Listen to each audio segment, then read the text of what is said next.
ವಿಶ್ಲೇಷಣೆಗೆ ಸ್ವಾಗತ. ಸಂಧ್ಯಾವಂದನೆಯ ಅಂತರಂಗ ಗಾಯತ್ರಿ ಸುಧಾ ಸೌರಭ ಗ್ರಂಥದ ಆಳವಾದ ಚಿಂತನೆಯನ್ನ ನಾವಿಂದು ಮುಂದುವರೆಸ್ತಾ ಇದ್ದೀವಿ. ಇವತ್ತಿನ ನಮ್ಮ ಚರ್ಚೆಯ ವಿಶೇಷ ಗಮನ ಆ ಭಗವಂತನ ಆನಂದ ಸ್ವರೂಪದ ಉಪಾಸನೆ ಇದೆಯಲ್ಲ, ಅದರ ಕುರಿತು. ಹೌದು, ಇಲ್ಲಿ ಒಂದು ಏನದು ಸೂಕ್ಷ್ಮವಾದ ಆದರೆ ಬಹಳ ಮುಖ್ಯವಾದ ಪ್ರಶ್ನೆ ಬರುತ್ತೆ. ಅಂದ್ರೆ ಭಗವಂತನ ಆನಂದವನ್ನ ಉಪಾಸನೆ ಮಾಡುವಾಗ ಆ ಆನಂದದ ಮೂಲ ಸ್ವರೂಪ ಅಂದ್ರೆ ಅದು ಲೌಕಿಕ ಸುಖಕ್ಕಿಂತ ಸಂಪೂರ್ಣ ಭಿನ್ನ, ನಮ್ಮ ಇಂದ್ರಿಯಗಳಿಗೆ ನಿಲುಕದ್ದು, ಒಂಥರ ಅಲೌಕಿಕವಾದದ್ದು. ಈ ತತ್ವದ ಮೇಲೆಯೇ ನೇರವಾಗಿ ಮನಸ್ಸನ್ನ ಕೇಂದ್ರೀಕರಿಸ್ಬೇಕಾ? ಅಥವಾ ಸಾಮಾನ್ಯ ಸಾಧಕನಿಗೆ ಅದು ಗ್ರಹಿಸೋಕೆ ಕಷ್ಟ ಆಗುತ್ತೆ ಅನ್ನೋ ಕಾರಣಕ್ಕೆ ಆ ಆನಂದ ಲೋಕದಲ್ಲಿ ಹೇಗೆ ವ್ಯಕ್ತ ಆಗುತ್ತೋ, ಈಗ ಉದಾಹರಣೆಗೆ ಭಗವಂತನ ಸೃಷ್ಟಿ ಕಾರ್ಯದಲ್ಲಿ, ಅವನು ಜೀವರ ಮೇಲೆ ತೋರೋ ಕರುಣೆಯಲ್ಲಿ, ಅನುಗ್ರಹದಲ್ಲಿ, ಇಂಥ ಪರಿಣಾಮಗಳ ಚಿಂತನೆ ಮೂಲಕ ಹೋಗೋದು ಹೆಚ್ಚು ಪ್ರಾಕ್ಟಿಕಲ್ ಆಗಿದೆಯಾ? ಇದು ನಮ್ಮ ಇವತ್ತಿನ ಚಿಂತನೆಯ ಒಂದು ಹರಿವು. ಈ ಚರ್ಚೆಯಲ್ಲಿ ಭಗವಂತನ ಆನಂದದ ಆ ವಿಶಿಷ್ಟ ಅಲೌಕಿಕ ಸ್ವರೂಪ ಇದೆಯಲ್ಲ, ಅದರ ನೇರ ಚಿಂತನೆನೇ ಉಪಾಸನೆಯಲ್ಲಿ ಶ್ರೇಷ್ಠ ಮಾರ್ಗ ಅಂತ ನಾನು ಪ್ರತಿಪಾದನೆ ಮಾಡ್ತೀನಿ. ಹಾಗಾದ್ರೆ ನಾನು ಅಲೌಕಿಕ ಆನಂದವನ್ನ ತಲುಪೋಕೆ ಒಂದು ಸೇತುವೆ ತರಹ ಅದರ ಗ್ರಹಿಸಬಹುದಾದ ಅಭಿವ್ಯಕ್ತಿಗಳ ಮೂಲಕ ಉಪಾಸನೆ ಮಾಡೋದ್ರ ಪ್ರಾಯೋಗಿಕತೆ ಮತ್ತೆ ಅದರ ಉಪಯೋಗದ ಬಗ್ಗೆ ನನ್ನ ವಿಚಾರಗಳನ್ನು ಮಂಡಿಸ್ತೀನಿ. ನನ್ನ ವಾದದ ತಿರುಳು ಹೀಗಿದೆ ನೋಡಿ. ಭಗವಂತ ಮೂಲತಃ ಆನಂದ ಸ್ವರೂಪನು. ವಿಷ್ಣು ಸಹಸ್ರನಾಮದಲ್ಲಿ ಆನಂದೋ ನಂದನೋ ನಂದಃ ಅಂತ ಶ್ಲೋಕ 576ರಲ್ಲಿ ಸ್ಪಷ್ಟವಾಗಿ ಹೇಳಿದೆ. ಆದರೆ ಈ ಆನಂದ ಅಂದ್ರೆ ನಾವು ಲೋಕದಲ್ಲಿ ಅನುಭವಿಸೋ ಕ್ಷಣಿಕ ಸುಖಗಳ ತರ ಅಲ್ಲ. ಅದು ಅಲೌಕಿಕ, ಅಂದ್ರೆ ಲೌಕಿಕದ ಆಚೆಗಿನದು. ವಿಲಕ್ಷಣ ಅಂದ್ರೆ ಲೌಕಿಕ ಸುಖದ ಲಕ್ಷಣಗಳಿಗಿಂತ ತೀರ ಭಿನ್ನವಾದ ಸ್ವಭಾವದ್ದು. ಮತ್ತೆ ಅತೀಂದ್ರಿಯ, ನಮ್ಮ ಕಣ್ಣು, ಕಿವಿ, ಮನಸ್ಸು ಈ ಇಂದ್ರಿಯಗಳ ಶಕ್ತಿಗೆ ನಿಲುಕದ್ದು. ಬ್ರಹ್ಮಸೂತ್ರದಲ್ಲೂ 3.2.32ರಲ್ಲಿ ಇದೇ ವಿಷಯ ಬರುತ್ತೆ. ಪರಮಾತ್ಮನ ಆನಂದ ಜೀವರಿಗಾಗೋ ಆನಂದಕ್ಕಿಂತ ಸ್ವರೂಪತಃ ಬೇರೆಯಾದದ್ದು, ಅತ್ಯಂತ ಶ್ರೇಷ್ಠವಾದದ್ದು ಅಂತ. ತೈತ್ರಿಯ ಉಪನಿಷತ್ತು ಹೇಳೋ ಹಾಗೆ, ಯತೋ ವಾಚೋ ನಿವರ್ತಂತೆ ಅಪ್ರಾಪ್ಯ ಮನಸಾ ಸಹ, ಎಲ್ಲಿಂದ ಮನಸ್ಸು ಮತ್ತು ಮಾತು ಅದನ್ನ ಮುಟ್ಟಲಾಗದೆ ಹಿಂದೆ ಬರುತ್ತೋ ಅಂಥ ಆನಂದ ಅದು. ಬೃಹದಾರಣ್ಯಕ ಉಪನಿಷತ್ತು 6.3.32 ಇನ್ನೂ ಸ್ಪಷ್ಟಪಡಿಸುತ್ತೆ, ಜೀವರು ಅನುಭವಿಸೋ ಎಲ್ಲಾ ಸುಖಗಳು ಆ ಪರಮಾತ್ಮನ ಆನಂದದ ಒಂದು ಸಣ್ಣ ಕಿಡಿಯಷ್ಟೇ ಅಂತ. ಗಾಯತ್ರಿ ಮಂತ್ರದಲ್ಲಿ ನಾವು ಕಾಣೋ ವರೇಣ್ಯಂ ಅಂದ್ರೆ ಭಜಿಸಲು ಯೋಗ್ಯವಾದ, ಶ್ರೇಷ್ಠವಾದದ್ದು. ಭರ್ಗಃ ಅಂದ್ರೆ ದೋಷಗಳನ್ನ, ವಿಶೇಷವಾಗಿ ದುಃಖವನ್ನ ನಾಶ ಮಾಡುವ, ತೇಜೋಮಯವಾದದ್ದು. ದೇವಸ್ಯ ಅಂದ್ರೆ ಲೀಲಾರೂಪಿಯಾದವನ. ಈ ಎಲ್ಲಾ ಪದಗಳು ನೇರವಾಗಿ ಭಗವಂತನ ಆ ಆನಂದಮಯ, ನಿರ್ದುಷ್ಟ, ಲೀಲಾಪೂರ್ಣ ಸ್ವರೂಪವನ್ನೇ ಗುರಿಯಾಗಿಸಿಕೊಂಡಿವೆ. ಅಷ್ಟೇ ಅಲ್ಲ, ಅವನು ಆನಂದ ಪರಿಪೂರ್ಣನಾಗಿಲ್ಲದಿದ್ರೆ ಸೃಷ್ಟಿ, ಸ್ಥಿತಿ, ಲಯಗಳಂತಹ ಜಗದ್ವ್ಯಾಪಾರಗಳನ್ನ ನಡೆಸೋಕೆ ಸಾಧ್ಯವೇ ಇರಲಿಲ್ಲ ಅಂತ ಛಾಂದೋಗ್ಯ, ಯೋ ವೈ ಭೂಮಾ ತತ್ಸುಖಂ ಮತ್ತೆ ತೈತಿರೀಯ, ಕೋಹ್ಯವಾನಾತ್ ಕಹ ಪ್ರಾಣ್ಯಾತ್ ಯದೇಶ ಆಕಾಶ ಆನಂದೋ ನಸ್ಯಾತ್ ಉಪನಿಷತ್ತುಗಳು ಹೇಳ್ತವೆ. ಅಂದ್ರೆ ಅವನ ಕ್ರಿಯೆಗಳಿಗೆಲ್ಲ ಮೂಲ ಅವನ ಆನಂದವೇ.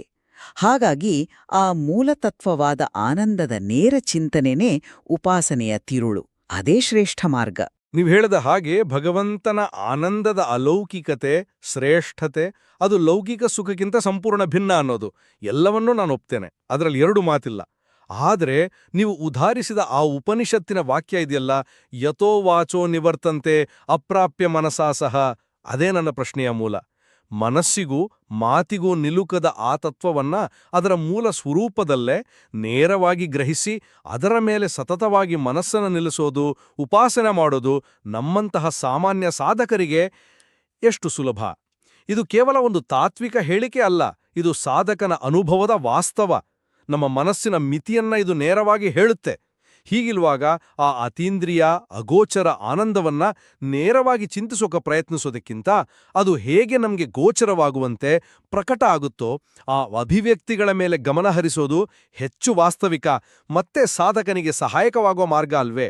ಉದಾಹರಣೆಗೆ ಈ ಬೃಹತ್ ಸೃಷ್ಟಿ, ಅದರೊಳಗನ ವ್ಯವಸ್ಥೆ, ಸೌಂದರ್ಯ ಇವೆಲ್ಲ ಆ ಆನಂದದ ಒಂದು ಹೊರಹೊಮ್ಮುವಿಕೆ ಅಂತ ಚಿಂತಿಸಬಹುದು. ಭಗವಂತನು ಕರುಣೆಯಿಂದ ಜೀವರನ್ನ ಪೊರೆಯೋದು ಮುಕ್ತರಾದ ಜೀವರು ತಮ್ಮ ಸ್ವರೂಪ ಸುಖವನ್ನ ಅನುಭವಿಸೋಕೆ ಅವನು ಆಧಾರವಾಗಿರೋದು ನಾರಾಯಣ ಶಬ್ದದ ಒಂದು ಅರ್ಥ. ಆನಂದದಶ ಮುಕ್ತಾನಾಂ ಸ ಏವೈಕೋ ಜನಾರ್ದನಃ ಅಂತ ಇದನ್ನೇ ಹೇಳೋದು. ಇವೆಲ್ಲವೂ ಆ ಮೂಲ ಆನಂದದ ಕಾರ್ಯರೂಪದ ಸಾಕ್ಷಿಗರು. ಮೂಲ ಗ್ರಂಥವೇ ಹೇಳೋ ಹಾಗೆ ವಿಭಾಗ 6:14 ಅನುಷ್ಠಾನ ಕೇವಲ ಯಾಂತ್ರಿಕವಾಗಿರಬಾರ್ದು, ಅನುಸಂಧಾನಪೂರ್ವಕವಾಗಿ ಮತ್ತೆ ಶ್ರದ್ಧಾಭಕ್ತಿಯಿಂದ ಕೂಡಿರಬೇಕು ಅಂತ. ಈಗ ಗ್ರಹಿಸಲೇ ಕಷ್ಟವಾದ ಒಂದು ಅಮೂರ್ತ ತತ್ವದ ಮೇಲೆ ಬಲವಂತವಾಗಿ ಮನಸ್ಸು ನಿಲ್ಸೋಕೆ ಪ್ರಯತ್ನಿಸಿದ್ರೆ ಅದು ಕೆಲವೊಮ್ಮೆ ಆ ಅನುಸಂಧಾನಕ್ಕೆ ಅಡ್ಡಿಯಾಗಿ ಶ್ರದ್ಧೆಯನ್ನ ಕುಂದಿಸಬಹುದಲ್ಲವೇ? ಅದಕ್ಕೆ ಬದಲಾಗಿ ಭಗವಂತನ ಲೀಲೆಗಳು, ಆತನ ಕರುಣೆ, ಆತನ ಸೃಷ್ಟಿ ಸಾಮರ್ಥ್ಯ ಇಂಥ ಸ್ವಲ್ಪವಾದರೂ ಗ್ರಹಿಕೆಗೆ ಸಿಗೋ ಭಕ್ತಿಯನ್ನ ಪ್ರಚೋದಿಸೋ ವಿಷಯಗಳ ಮೂಲಕ ಆ ಮೂಲ ಆನಂದ ತತ್ವವನ್ನ ಸಮೀಪಿಸೋದು ಹೆಚ್ಚು ಪರಿಣಾಮಕಾರಿಯಾಗ್ಬೋದಲ್ವೇ? ಇದು ನನ್ನಭಿಪ್ರಾಯ. ನೀವು ಹೇಳೋ ಗ್ರಹಿಸಲು ಕಷ್ಟ ಅನ್ನೋ ಅಂಶವನ್ನ ಸ್ವಲ್ಪ ವಿಶ್ಲೇಷಿಸೋಣ. ಹೌದು, ಬ್ರಹ್ಮಸೂತ್ರ 3.2.32, 3.2.34 ಮತ್ತೆ ಉಪನಿಷತ್ತುಗಳು ಬೃಹದಾರಣ್ಯಕ 6.3.32 ಆ ದಿವ್ಯ ಆನಂದ ನಮ್ಮ ಅನುಭವಕ್ಕೆ ಬರೋ ಸುಖಕ್ಕಿಂತ ಮೂಲಭೂತವಾಗಿ ಬೇರೆ ಮತ್ತೆ ಅನಂತಪಟ್ಟು ದೊಡ್ಡದು ಅಂತ ಸ್ಪಷ್ಟವಾಗಿ ಹೇಳ್ತವೆ. ಯಥೋ ವಾಚೋ ವಾಕ್ಯ ಅದರ ಅಗಮ್ಯತೆಯನ್ನ ಅಂದ್ರೆ ಸುಲಭವಾಗಿ ತಲುಪಲಾಗದ್ದನ್ನ ಒಪ್ಕೊಳ್ಳುತ್ತೆ. ಆದ್ರೆ ಉಪಾಸನೆಯ ಉದ್ದೇಶವಾದ್ರೂ ಏನು? ಕೇವಲ ಸುಲಭವಾದ ದಾರಿಯಲ್ಲಿ ಹೋಗೋದೇ? ಖಂಡಿತ ಅಲ್ಲ. ಮೂಲ ಗ್ರಂಥದ 20ನೇ ವಿಭಾಗದಲ್ಲಿ ಹೇಳೋ ಹಾಗೆ ಶ್ರದ್ಧೆ ಮತ್ತು ಜ್ಞಾನದಿಂದ ಆ ಅಗಮ್ಯ ತತ್ವವನ್ನ ಅರಿಯೋಕೆ ಪ್ರಯತ್ನ ಪಡೋದೇ ನಿಜವಾದ ಸಾಧನೆ. ಅದೇ ಉಪಾಸನೆಯ ಸವಾಲು ಮತ್ತೆ ಗುರಿ. ಗಾಯತ್ರಿ ಸುಧಾ ಸೌರಭದಂತಹ ಗ್ರಂಥಗಳ ರಚನೆಯ ಉದ್ದೇಶವಾದ್ರೂ ಏನು? ಕೇವಲ ಮಂತ್ರದ ಪದಾರ್ಥ ಹೇಳೋದಷ್ಟೇ ಅಲ್ಲ, ಅದರ ಹಿಂದಿನ ಆಳವಾದ ತತ್ವವನ್ನ ತಿಳಿಸಿ ಸಾಧಕನನ್ನ ಯಾಂತ್ರಿಕ ಆಚರಣೆಯಿಂದ ಮೇಲೆತ್ತಿ ಆ ಮೂಲ ತತ್ವವನ್ನ ಸ್ಪರ್ಶಿಸೋ ಹಾಗೆ ಮಾಡೋದು ವಿಭಾಗ 6. ಕಷ್ಟ ಅಂತ ಮೂಲ ತತ್ವದ ಚಿಂತನೆಯನ್ನೇ ಬದಿಗಿಟ್ರೆ ಉಪಾಸನೆಯ ಆಳವನ್ನ, ಅದರ ನಿಜವಾದ ಸಾರ್ಥಕತೆಯನ್ನ ತಲುಪೋದು ಹೇಗೆ ಸಾಧ್ಯ? ನೀವು ಹೇಳೋದ್ರಲ್ಲಿ ಒಂದು ಸತ್ಯಾಂಶ ಇದೆ, ಆದ್ರೆ ಅದನ್ನ ಬೇರೆ ದೃಷ್ಟಿಯಿಂದ ನೋಡ್ಬೋದಲ್ವಾ? ನೀವು ಸವಾಲಿನ ಬಗ್ಗೆ ಹೇಳಿದ್ರಿ. ಆ ಸವಾಲು ಕೆಲವರಿಗೆ ಪ್ರೇರಣೆ ಆಗ್ಬೋದು, ನಿಜ. ಆದರೆ ಈ ಅಗಮ್ಯತೆಯೇ, ಎಷ್ಟೇ ಪ್ರಯತ್ನಿಸಿದ್ರೂ ಮನಸ್ಸಿಗೆ ನಿಲುಕದ ಸ್ಥಿತಿಯೇ ಬಹುಪಾಲು ಸಾಮಾನ್ಯ ಸಾಧಕರಿಗೆ ಪ್ರಾಯೋಗಿಕ ಉಪಾಸನೆಯಲ್ಲಿ ದೊಡ್ಡ ತೊಡಕಾಗ್ಬೋದು ಅನ್ನೋದು ನನ್ನ ಕಾಳಜಿ. ನಮಗ ಅರ್ಥವೇ ಆಗದ, ಯಾವ ರೀತಿಯ ಅನುಭವಕ್ಕೂ ಬಾರದ ಒಂದು ವಿಷಯದ ಮೇಲೆ ಮನಸ್ಸನ್ನ ಸ್ಥಿರವಾಗಿ ನಿಲ್ಸೋದು ಹೇಗ್ ಸಾಧ್ಯ?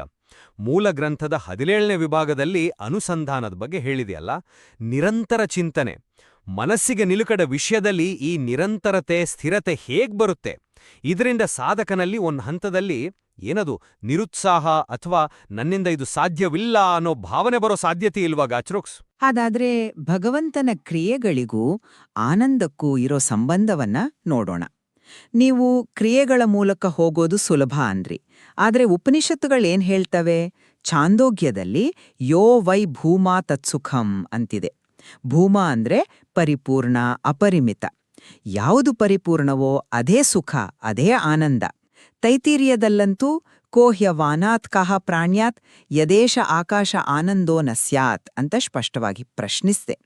ಅಂದ್ರೆ ಆಕಾಶದಂತೆ ಎಲ್ಲೆಲ್ಲೂ ವ್ಯಾಪಿಸಿರೋ ಆ ಪರಮಾತ್ಮನು ಆನಂದ ಸ್ವರೂಪನಲ್ಲದಿದ್ರೆ ಈ ಜಗತ್ತಿನಲ್ಲಿ ಯಾರ್ತಾನೆ ಉಸಿರಾಡೋಕೆ, ಚಟುವಟಿಕೆ ನಡೆಸೋಕೆ ಶಕ್ತರಾಗ್ತಿದ್ರು? ಇದರ ಅರ್ಥ ಏನು? ಅವನು ಆನಂದಮಯನಾಗಿರೋದ್ರಿಂದ, ಆ ಆನಂದದ ಪರಿಪೂರ್ಣತೆಯಿಂದ, ಒಂಥರ ಆ ಆನಂದದ ತುಂಬುತನದಿಂದಲೇ ಸೃಷ್ಟಿ, ಸ್ಥಿತಿ, ಲಯಗಳಂತಹ ಜಗದ್ವ್ಯಾಪಾರಗಳನ್ನ ನಡೆಸ್ತಾನೆ. ಅವು ಅವನಿಗೆ ಕಷ್ಟದ ಕೆಲಸಗಳಲ್ಲ, ಬದಲಾಗಿ ಆನಂದದ ಸಹಜ ಅಭಿವ್ಯಕ್ತಿಗಳು. ಆ ಕ್ರಿಯೆಗಳು ಆತನ ಆಂತರಿಕ, ಸಹಜವಾದ, ಸ್ವತಂತ್ರವಾದ ಆನಂದದ ಹೊರರೂಪಗಳು, ದ್ಯೋತಕಗಳು.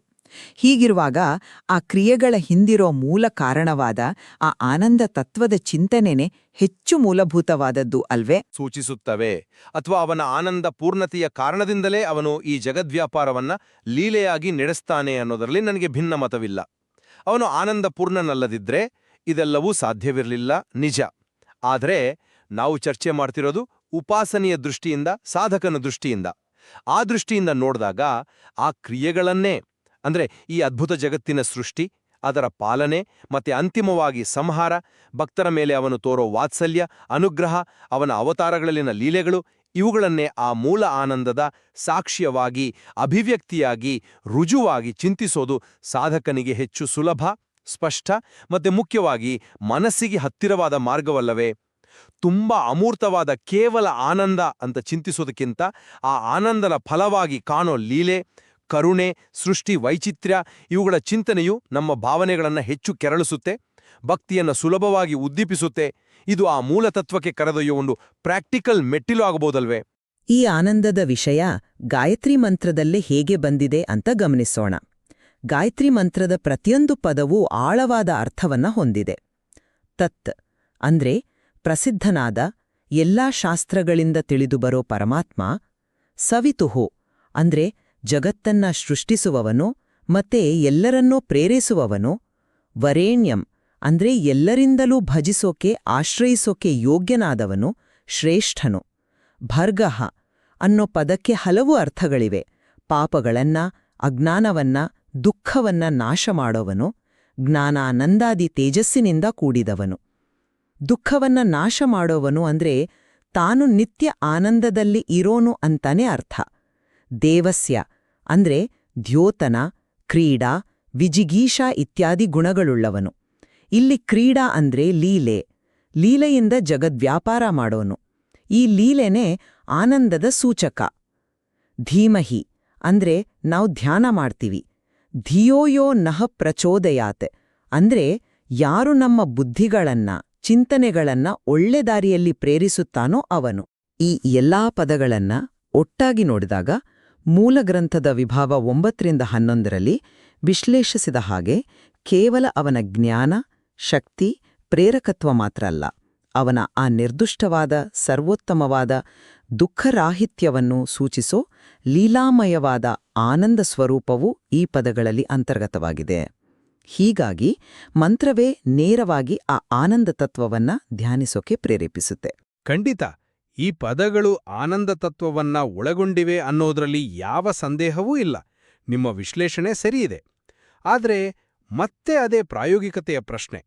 ಸಾಮಾನ್ಯ ಸಾಧಕನ ದೃಷ್ಟಿಯಿಂದ ಯೋಚನೆ ಮಾಡಿದಾಗ ಈ ಪದಗಳ ಗೂಢಾರ್ಥವನ್ನ, ವಿಶೇಷವಾಗಿ ಆನಂದದ ಆ ಅಮೂರ್ತ ಕಲ್ಪನೆಯನ್ನ ನೇರವಾಗಿ ಗ್ರಹಿಸೋದು ಸವಾಲಾಗಬಹುದು.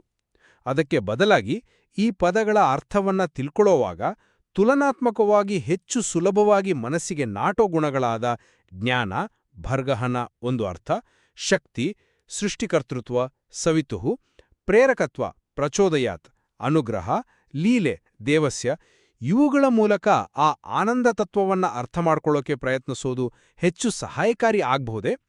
ಉದಾಹರಣೆಗೆ ನೀವು ಹೇಳ್ದಾಗೆ ದೇವಸ್ಯ ಪದದ ಲೀಲಾ ಸಂಬಂಧಿ ಅರ್ಥ ಆನಂದವನ್ನು ಸೂಚಿಸುತ್ತೆ.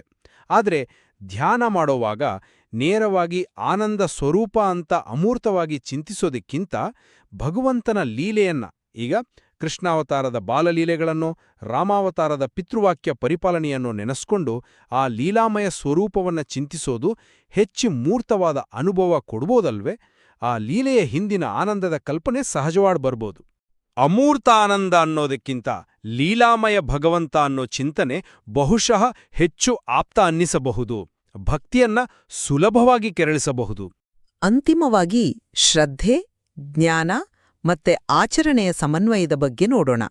ಮೂಲ ಗ್ರಂಥದ 20ನೇ ವಿಭಾಗ ಯದೇವ ವಿದ್ಯೆಯಾ ಕರೋತಿ ಶ್ರದ್ಧಯೋಪನಿಷದ ತದೇವ ವೀರ್ಯವತ್ತರಂ ಭವತಿ ಅನ್ನೋ ಛಾಂದೋಗ್ಯ ಉಪನಿಷತ್ತಿನ ವಾಕ್ಯವನ್ನು ಉಲ್ಲೇಖಿಸುತ್ತೆ. ಅಂದ್ರೆ ಅರ್ಥವನ್ನ ತಿಳಿದು ಶ್ರದ್ಧೆಯಿಂದ ರಹಸ್ಯಾರ್ಥವನ್ನ ಅರಿತು ಮಾಡಿದ ಕರ್ಮವೇ ಹೆಚ್ಚು ಶಕ್ತಿಶಾಲಿಯಾದದ್ದು, ಹೆಚ್ಚು ಫಲಪ್ರದವಾದದ್ದು. ಇದು ಅತ್ಯಂತ ಸ್ಪಷ್ಟವಾದ ಮಾತು. ಕೇವಲ ಯಾಂತ್ರಿಕವಾಗಿ ಏನೋ ಹೇಳ್ಬೇಕು ಅಂತ ಮಂತ್ರವನ್ನು ಉರುಹೊಡೆಯೋದಕ್ಕಿಂತ ಅದು ಎಷ್ಟೇ ಕಷ್ಟ ಅನ್ಸಿದ್ರೂ ಅದರ ಹಿಂದಿರೋ ಆಳವಾದ ತತ್ವವನ್ನ, ಇಲ್ಲಿ ಭಗವಂತನ ಆನಂದ ಸ್ವರೂಪವನ್ನ ಅರಿತು ಶ್ರದ್ಧೆಯಿಂದ ಉಪಾಸನೆ ಮಾಡೋದ್ರಿಂದಲೇ ನಿಜವಾದ ಮತ್ತು ಶ್ರೇಷ್ಠವಾದ ಫಲ ಸಿಗೋದು.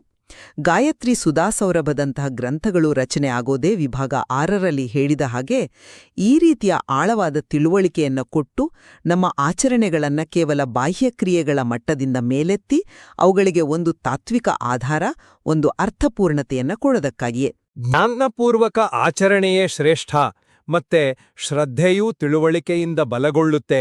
ವಿಭಾಗ 20 ಈ ಮಾತುಗಳನ್ನ ನಾನು 100ಕ್ಕೆ 100 ಒಪ್ತೇನೆ. ಇದರಲ್ಲಿ ಯಾವ ಭಿನ್ನಾಭಿಪ್ರಾಯವೂ ಇಲ್ಲ.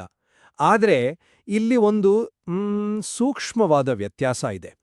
ಅತಿ ಕ್ಲಿಷ್ಟವಾದ ಮನಸ್ಸಿಗೆ ಸುಲಭವಾಗಿ ನಿಲುಕದ ಅಮೂರ್ತ ತತ್ವಗಳ ಮೇಲೆ, ವಿಶೇಷವಾಗಿ ಸಾಧನೆಯ ಆರಂಭಿಕ ಹಂತಗಳಲ್ಲಿರೋರ ಮೇಲೆ ಅತಿಯಾದ ಒತ್ತಾಯವನ್ನ ಹೇರಿದ್ರೆ ಏನಾಗ್ಬೋದು? ಕೆಲವರಲ್ಲಿ ಅದು ಶ್ರದ್ಧೆಯನ್ನ ಹೆಚ್ಚಿಸೋ ಬದಲು ಇದು ನನಗಲ್ಲ, ಇದು ತುಂಬಾ ಕಷ್ಟ ಅನ್ನೋ ಭಾವನೆಯಿಂದ ನಿರುತ್ಸಾಹವನ್ನು ಉಂಟುಮಾಡೋ ಕಪಾಯವೂ ಇದೆಯಲ್ವೇ? ನೋಡಿ, ಮೂಲ ಗ್ರಂಥದ 17ನೇ ವಿಭಾಗದ ಕೊನೆಯಲ್ಲಿ ಒಂದು ಅತ್ಯಂತ ಸುಂದರವಾದ ಮತ್ತು ಪ್ರಾಕ್ಟಿಕಲ್ ಆದ ಮಾರ್ಗದರ್ಶನ ಇದೆ. ಸುಖ ಬಂದಾಗ ಇದು ನಿನ್ನ ಕರುಣೆ ಅಂತ ಕೃತಜ್ಞತೆಯಿಂದಲೂ, ದುಃಖ ಬಂದಾಗ ಇದು ನನ್ನ ಪಾಪಕ್ಷಯಕ್ಕೆ, ನನ್ನ ಉದ್ಧಾರಕ್ಕಾಗಿಯೇ ಬಂದಿದೆ ಅನ್ನೋ ಸಮಾಧಾನದಿಂದಲೂ ಭಗವಂತನನ್ನ ಸ್ಮರಿಸಬೇಕು ಅಂತ. ಇದು ಎಷ್ಟು ಸಹಜವಾದ, ನಮ್ಮ ದೈನಂದಿನ ಅನುಭವಕ್ಕೆ ಹತ್ತಿರವಾದ ಮಾರ್ಗ. ಇದೇ ರೀತಿಯಲ್ಲಿ ಆನಂದದಂತಹ ಗಹನವಾದ ವಿಷಯದ ಉಪಾಸನೆಯಲ್ಲೂ ಸಹ ಸಾಧಕನಿಗೆ ಹೆಚ್ಚು ಸಂಬಂಧ ಕಲ್ಪಿಸೋಕೆ ಸಾಧ್ಯ ಆಗೋ, ಅವನ ಗ್ರಹಿಕೆಯ ಮಟ್ಟಕ್ಕೆ ಹೊಂದಿಕೊಳ್ಳೋ ಆ ಆನಂದದ ಅಭಿವ್ಯಕ್ತಿಗಳಾದ ಲೀಲೆ, ಸೃಷ್ಟಿ, ಕರುಣೆ ಇವುಗಳ ಮೂಲಕ ಸಾಗೋ ಮಾರ್ಗಗಳು ಹೆಚ್ಚು ಉಪಯುಕ್ತ ಮತ್ತೆ ಎಲ್ಲಕ್ಕಿಂತ ಹೆಚ್ಚಾಗಿ ಸಾಧನೆಯನ್ನ ಮುಂದುವರಸೋಕೆ ಪ್ರೋತ್ಸಾಹದಾಯಕವಾಗಬಹುದಲ್ವೇ? ಎಲ್ಲರೂ ಏಕಾಏಕಿ ಅತ್ಯುನ್ನತ ತತ್ವವನ್ನ ಗ್ರಹಿಸಲಾರರು, ಹಂತ ಹಂತವಾಗಿ ಸಾಗೋದೇ ಸಹಜ. ಒಟ್ಟಾರೆಯಾಗಿ ನನ್ನ ನಿಲುವನ್ನ ಪುನರುಚ್ಚರಿಸೋದಾದ್ರೆ, ಭಗವಂತನ ಆನಂದ ಅನ್ನೋದು ನಮ್ಮ ಲೌಕಿಕ ಸುಖದ ಅಳತೆಗೋಲಿಗೆ ಸಿಗದ, ಅದಕ್ಕಿಂತ ಸಂಪೂರ್ಣ ವಿಭಿನ್ನವಾದ, ಅಲೌಕಿಕವಾದ, ಶ್ರೇಷ್ಠವಾದ ಮತ್ತೆ ಮುಖ್ಯವಾಗಿ ಅವನ ಸಹಜ ಮೂಲ ಸ್ವರೂಪವಾದ ತತ್ವ. ಗಾಯತ್ರಿ ಮಂತ್ರದಂತಹ ಶ್ರೇಷ್ಠ ಮಂತ್ರಗಳ ಪದಗಳು ನೇರವಾಗಿ ಈ ಗಹನವಾದ ತತ್ವವನ್ನೇ ಸೂಚಿಸ್ತವೆ. ಆದ್ರಿಂದ ಉಪಾಸನೆಯಲ್ಲಿ ಗ್ರಹಿಸೋಕೆ ಸವಾಲಾಗಿದ್ರೂ ಸಹ ಈ ಮೂಲಭೂತ ವಿಶಿಷ್ಟವಾದ ಆನಂದ ಸ್ವರೂಪವನ್ನ ನೇರವಾಗಿ ಚಿಂತಿಸೋಕೆ ಪ್ರಯತ್ನಿಸೋದೇ ಅತ್ಯಂತ ಶ್ರೇಷ್ಠ ಮಾರ್ಗ ಮತ್ತು ಉಪಾಸನೆಯ ಅಂತಿಮ ಗುರಿ ಕೂಡ ಹೌದು. ನನ್ನ ವಾದದ ಸಾರಾಂಶ ಇಷ್ಟು: ಭಗವಂತನ ಆನಂದದ ಅಲೌಕಿಕತೆ ಮತ್ತೆ ಶ್ರೇಷ್ಠತೆಯನ್ನ ಪೂರ್ಣವಾಗಿ ಒಪ್ಪುಕೊಂಡ್ರೂ ಅದರ ಅಗಮ್ಯ ಸ್ವಭಾವದಿಂದಾಗಿ, ಅಂದ್ರೆ ನಮ್ಮ ಮನಸ್ಸು ಮತ್ತೆ ಇಂದ್ರಿಯಗಳಿಗೆ ಸುಲಭವಾಗಿ ನಿಲ್ಕದ ಕಾರಣದಿಂದಾಗಿ ಅದರ ನೇರವಾದ ಚಿಂತನೆ ಬಹುಪಾಲು ಸಾಧಕರಿಗೆ, ವಿಶೇಷವಾಗಿ ಆರಂಭಿಕ ಹಂತದಲ್ಲಿ ಕಷ್ಟಸಾಧ್ಯವಾಗಬಹುದು ಮತ್ತೆ ನಿರುತ್ಸಾಹಕ್ಕೂ ಕಾರಣವಾಗಬಹುದು. ಆದ್ದರಿಂದ ಉಪಾಸನೆಯಲ್ಲಿ ಪ್ರಾಯೋಗಿಕತೆ ಬಹಳ ಮುಖ್ಯ. ಆ ಆನಂದ ಹೇಗೆ ವ್ಯಕ್ತ ಆಗೋತ್ತೋ ಆ ಅಭಿವ್ಯಕ್ತಿಗಳಾದ ಸೃಷ್ಟಿ, ಲೀಲೆ, ಕರುಣೆ, ಅನುಗ್ರಹ ಇವುಗಳ ಚಿಂತನೆಯ ಮೂಲಕ ಸಾಗೋದು ಸಾಧಕನ ಗ್ರಹಿಕೆಯ ಮಟ್ಟಕ್ಕೆ ಅನುಗುಣವಾದ, ಹೆಚ್ಚು ಸುಲಭವಾಗಿ ಅನುಸಂಧಾನ ಮಾಡೋಕೆ ಸಾಧ್ಯ ಆಗೋ ಮತ್ತೆ ಶ್ರದ್ಧಾಭಕ್ತಿಗಳನ್ನ ಸಹಜವಾಗಿ ಬೆಳೆಸೋ ಸಹಾಯಕವಾದ ಒಂದು ಪರಿಣಾಮಕಾರಿ ಮಾರ್ಗ ಆಗಿದೆ. ನಮ್ಮ ಈ ಇವತ್ತಿನ ಚರ್ಚೆಯಿಂದ ಒಂದು ವಿಷಯ ಸ್ಪಷ್ಟ ಆಗುತ್ತೆ. ಭಗವಂತನ ಆನಂದ ತತ್ವನ ಉಪಾಸನೆಯನ್ನ ಹೇಗೆ ಮಾಡಬೇಕು ಅನ್ನೋ ವಿಷಯದಲ್ಲಿ ವಿಭಿನ್ನ ದೃಷ್ಟಿಕೋನಗಳು ಇರೋದು ಸಹಜ ಮತ್ತೆ ಅವಶ್ಯಕ ಕೂಡ. ಅದರ ಮೂಲ ಅಲೌಕಿಕ ಸ್ವರೂಪದ ಮೇಲೆ ನೇರವಾಗಿ ಗಮನ ಕೇಂದ್ರೀಕರಿಸಬೇಕೆ ಅಥವಾ ಅದರ ಗ್ರಹಿಸಬಹುದಾದ ಅಭಿವ್ಯಕ್ತಿಗಳ ಮೂಲಕ ಸಾಗಬೇಕೆ ಅನ್ನೋ ಬಗ್ಗೆ ನಮ್ಮಿಬ್ಬರ ನಿಲುವುಗಳಲ್ಲಿ ಭಿನ್ನತೆ ಮುಂದುವರಿಯುತ್ತೆ. ಹೌದು, ನಮ್ಮ ಚಿಂತನೆಗಳು ಕೆಲವು ಕಡೆ ಹತ್ತಿರ ಬಂದಿರಬಹುದು, ಆದರೆ ಈ ಮೂಲಭೂತ ದೃಷ್ಟಿಕೋನದಲ್ಲಿ ಭಿನ್ನತೆ ಉಳಿದಿದೆ. ಆದರೆ ಈ ರೀತಿಯ ಚಿಂತನೆ ಮಂಥನಗಳಿಂದಲೇ ವಿಷಯದ ಆಳವಾದ ಅರಿವು ಸಾಧ್ಯ ಆಗೋದು. ಭಗವಂತನ ಆನಂದ ತತ್ವ ನಿಜಕ್ಕೂ ಅತ್ಯಂತ ಗಹನವಾದದ್ದು. ಗಾಯತ್ರಿ, ಸುಧಾಸೌರಭ ದಂತಹ ಗ್ರಂಥಗಳು ಈ ನಿಟ್ಟಿನಲ್ಲಿ ಹೆಚ್ಚಿನ ಚಿಂತನೆಗೆ, ಅನ್ವೇಷಣೆಗೆ ಪ್ರೇರಣೆ ಕೊಡ್ತವೆ. ಅಂತಿಮವಾಗಿ ಯಾವ ಮಾರ್ಗ ತಮಗೆ ಹೆಚ್ಚು ಸೂಕ್ತ ಮತ್ತೆ ಅನುಕೂಲಕರ ಅನ್ನೋದನ್ನ ಪ್ರತಿಯೊಬ್ಬ ಸಾಧಕರು ತಮ್ಮ ಸ್ವಂತ ಅನುಭವ, ಮನೋಧರ್ಮ ಮತ್ತೆ ಗುರುಗಳ ಮಾರ್ಗದರ್ಶನದಿಂದ ನಿರ್ಧರಿಸಬೇಕಾಗತ್ತೆ.